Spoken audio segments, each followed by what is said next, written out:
This is the real-life criminals city, or the Roundup movie. Cases of Korean criminals in Thailand or other East Asian countries targeting Korean tourists, and it's a death trap. This is a recent case of tourists being held hostage for ransom and end up losing their life in paradise.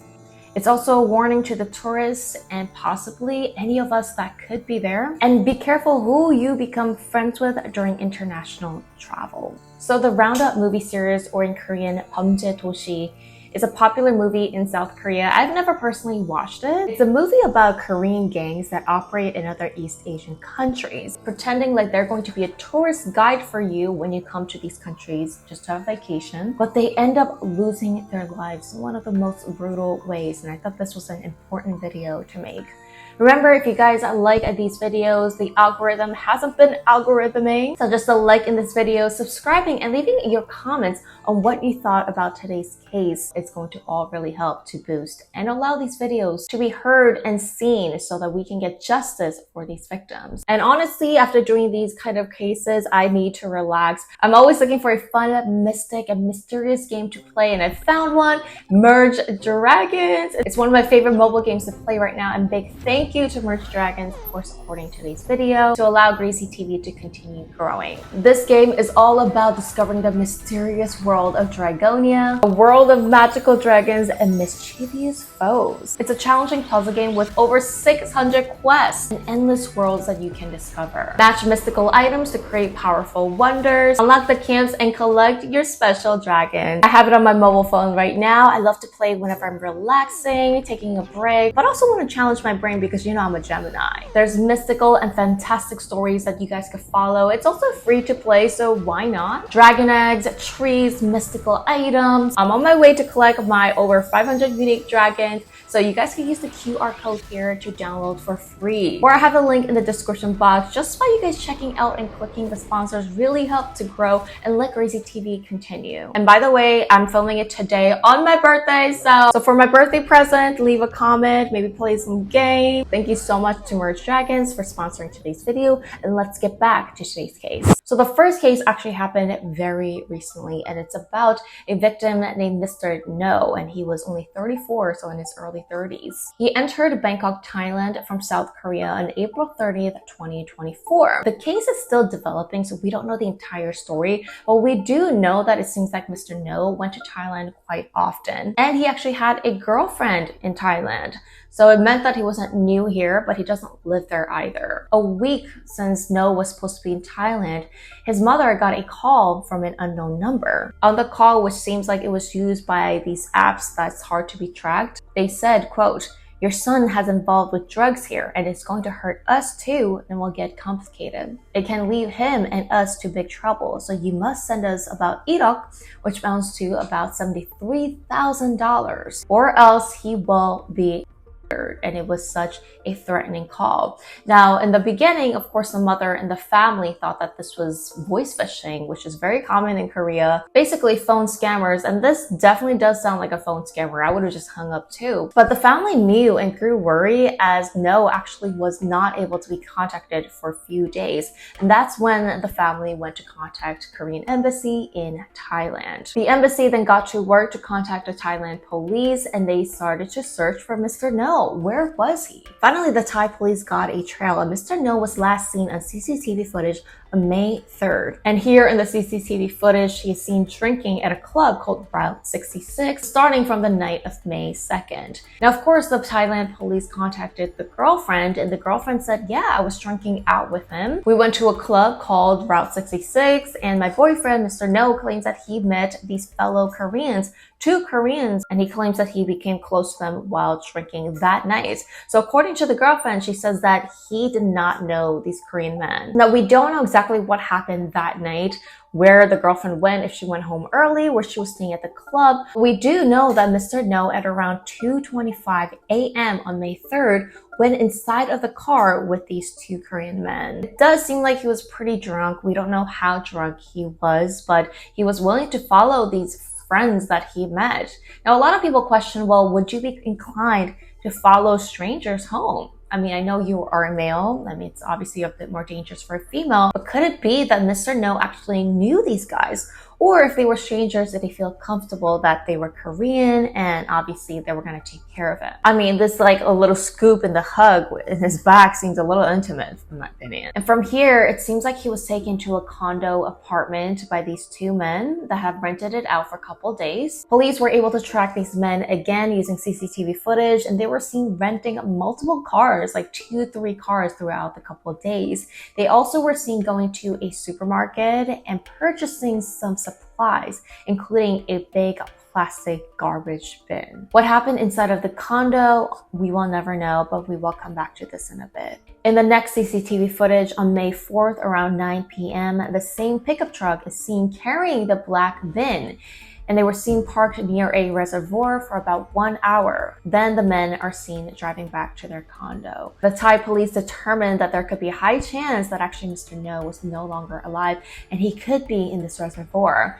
So they got scuba divers and they looked for 2 hours until they found the garbage bin. Now this large 200-liter garbage bin was found deep down inside of the lake. And they had a very hard time pulling this out because the bin ended up being about over 100 kilograms. As they opened this garbage bin, they found actually cement in a body. During the autopsy, which was, I'm sure, a little difficult because it was mixed with cement, they found that the body had no, and this was probably done to make it difficult to identify the victim. The victim also has some multiple cracks in the rib area and also possibly died from strangulation. Thank God in Thailand, they also have a lot of CCTV footages, and they were able to find these 3 men, which ended up being all Korean, in their 20s and early 30s. Now, according to the victim's friends, they claim that it's most likely that Mr. No knew these men. It is odd that you just happen to meet fellow Koreans in Thailand while you're at the club and they kidnap you and they ask you for a specific amount of money, about $73,000. I mean, that's a lot. It's not an amount of money that you could just ask anybody. If they don't have it, what's the point of going through all these troubles, right? So how did they know to pick this person and knew that possibly he had money? Now again, according to the victim's friends, they claim that Mr. No did know these men. And Mr. No actually was somehow getting involved with running an illegal gambling website. Gambling is illegal in South Korea, so there are a lot of illegal websites you could play.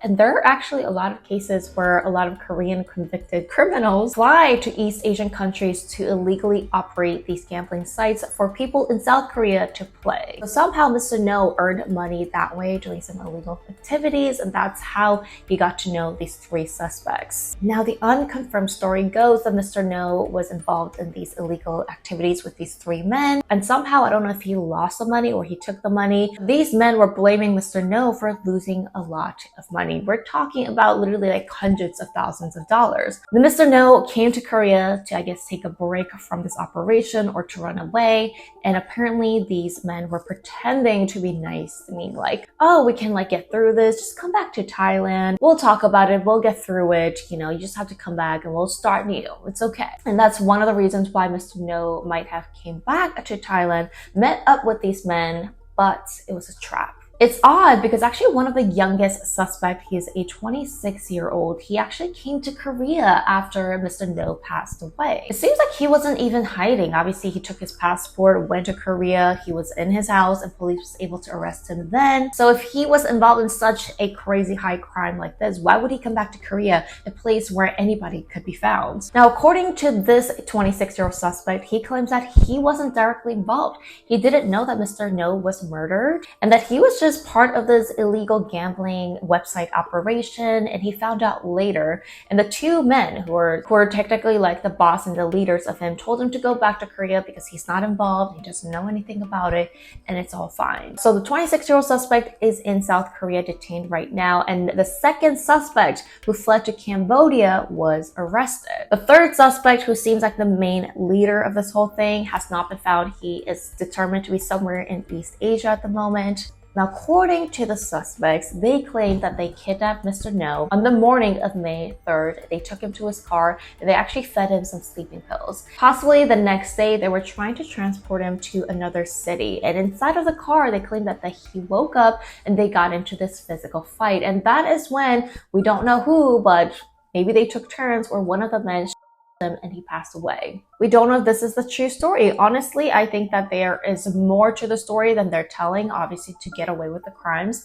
but the victim is not here to tell the story and there was no cameras or anything inside of the car or the condo. To me personally, is it believable that they just like killed him right away? Obviously, if they were mad at him for losing hundreds of thousands of dollars, I think there was more going on before he passed away. It's really sick that you would do this to a person and then threaten the family after the fact that they were gone. There's definitely more to the story and I'll keep you guys updated. Now, coincidence or not, the next case also happened in Pattaya, Thailand. On October of 2015, a man that really looked shabby and beat up and with only one shoe on ran inside of the South Korean embassy in Thailand. He claims that he's been kept hostage for multiple weeks and he finally was able to escape. Now, because he didn't live in Thailand and he came there technically for vacation, he says that he couldn't remember where he came from. He left the hostage house, got into a taxi, and just came to the embassy straight away. Unfortunately, the taxi also left. And I guess in Thailand, there was no like Uber taxis or taxis that you call with the phone. So it's like a one-off taxi and you can't really track the person down. He confessed that he was actually part of an illegal gambling site operation. And he was one of the computer programmers that worked in this illegal operation. But there was also another hostage man that was left there. But other than that, without an address, it was really hard to track where he was. Now, this man, A, claimed that he got this job offer from a friend while he was in Korea and he was desperately in need of money. Now, this group that contained 3 men who were like the leaders of this operation claimed that all his expenses was going to be paid, including his flights, food, and accommodation, and also getting paid on top of that for doing the computer programming. He thought that this was an amazing deal, but once he got there, he noticed that it was a big trap. This illegal gambling website is interesting because in Korea, gambling is illegal. So there are websites where you can still play gambling illegally. Of course, you play with real money and you win and lose real money. So because it is illegal, sometimes like Korean gangs are set to go to East Asian countries like Philippines and also Thailand and set up an operation there where they get Korean computer programmers, fly them out, and have them work on this website. Now, apparently creating and running and operating this illegal gambling website is extremely difficult because you are dealing with real winners and real losers. To literally build this kind of a website from scratch, I can't imagine like how difficult that would be. But according to the programmers, obviously the people who build this website and who are in charge of it do know and kind of have control of how many people win and lose. And that's how they actually make their money, is when people lose from the gambling system. Now, there were 3 Korean men that was in charge of this operation. These are the suspects. And A says that as soon as he got to the apartment, their attitude changed. They confiscated his phone, his passport, so he can't run away, and they put him into a room with other computer programmers that was apparently also hostage as well, and forced them to work and quickly build the website and operate it. A claims that if he wasn't building like a certain program or a page fast enough, that's when he was beat up, or whenever they just felt like it or didn't work around the clock or did things fast enough, or if too many people won and didn't lose in the games. The computer programmers that was kept hostage had blood all over. Their faces were swollen. They had broken ribs. Now, finally, on October 7th, somehow victim A was able to escape the men, and that's when he quickly ran to a taxi and took him to the Korean embassy. Come to find out, the 3 men that was in charge of this website were actually Korean gang members. Victim A tried to get help for his fellow friend that he left there, and all he could remember was his name, which was Dong-jun. Victim A was able to return to Korea, and Thai police were looking for the rest of the men, but they were actually going between different condos and apartments and moving around in order to not get caught. Fast forward to November of 2015, there were 2 Korean men that called the Thailand police claiming that they were with their friend and he ended up passing away. It's really interesting because the 2 men who called the police, they were blaming each other, saying that he killed him. No, he killed their friend. The man who was found passed away at a luxury hotel parking lot inside of the van turned out to be 25-year-old Dong-jun. And that was the computer programmer that victim A tried to get help. I'm gonna call the victim DJ, and when DJ was found, he was unrecognizable. When they did the autopsy, DJ had multiple broken ribs and bones, and it was assumed that he was physically assaulted not once, but throughout the entire couple of weeks. Finally, they were able to catch the men who technically turned themselves in, and they found the CCTV footage of the apartment that they were staying in, and it gets really, really dark. On November 15th, DJ and the 3 other suspects were caught on CCTV going up to their apartment using the elevators. And he looked unrecognizable. This is what he looks like, and in the CCTV, you could see his face is completely swollen with bandages around his head. Some people question why wasn't DJ able to run away, especially they were going in and out of the apartments. They were using the elevators, and in one of the scenes, there's other people that are using the elevators with him. Now, come to find out, DJ's girlfriend and his friends in Korea were being threatened by these 3 men, claiming that if they reported anything, they were gonna threaten them with their lives. So it could be that DJ was under intense pressure and was being threatened with his loved ones, and he was trying to protect them. Looking at the footages, professionals pointed out something really interesting was that they were able to tell the hierarchy system who was number 1 and who was last. According to the professionals, the one who had the most freedom and felt like he was just comfortable around everyone was this man, and they claimed that he was the number 1, the boss. Number 2 and number 3 guy, he always had to look at the boss to see if he had an approval to do something. And of course, the last one was DJ, where he always left last on the elevator, and many different signs that he was under their control. Now, how were the victims also lured in? Come to find out, other than being paid all the expenses and being flown out, they were supposed to be paid cash, $7,000 to $8,000 for doing this work. And looking into DJ's bank account, they saw that he only had like less than $150 left, and it probably meant that he needed fast and quick money, and it cost him his life. Now, one of the suspects was arrested in Thailand. The other one returned to Korea and he was arrested there. And the 3rd suspect, the leader, Bots, he's been running away for about 3 years, and he was finally caught in 2018. The crazy thing is, these 3 men are claiming that they did not kill DJ, and they're just pointing the blame at each other. And because we don't have a confession and because there is no physical proof, none of them has been actually charged in DJ's murder. And even the boss, Kim, he's only been charged with like kidnapping and illegal operation of gambling. So who is going to receive the justice for doing this to DJ?